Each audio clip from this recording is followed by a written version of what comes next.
السلام علیکم۔ سیکھو اردو میں آج کے الفاظ ہیں بے انت، سراب آسا، دشت اور آب۔ بے انت یعنی لامحدود یا جس کی کوئی حد نہ ہو، اینڈ لیس اور باؤنڈ لیس۔ دشت یعنی صحرا اور ڈیزرٹ۔ آب یعنی پانی اور واٹر۔ سراب آسا، سراب یعنی فریب، آسا یعنی آس یا بھروسہ۔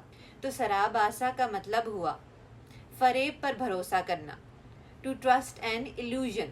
منیر نیازی صاحب کے چند خوبصورت اشعار پیش خدمت ہیں۔ کسی کو اپنے عمل کا حساب کیا دیتے، سوال سارے غلط تھے، جواب کیا دیتے۔ خراب صدیوں کی بے خوابیاں تھیں آنکھوں میں، اب ان بے انت خلاؤں میں خواب کیا دیتے۔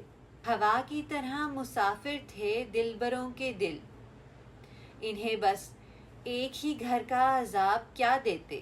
منیر دشت شروع سے ہی سراب آسا تھا، اب اس آئینے کو تمنا کی آپ کیا دیتے۔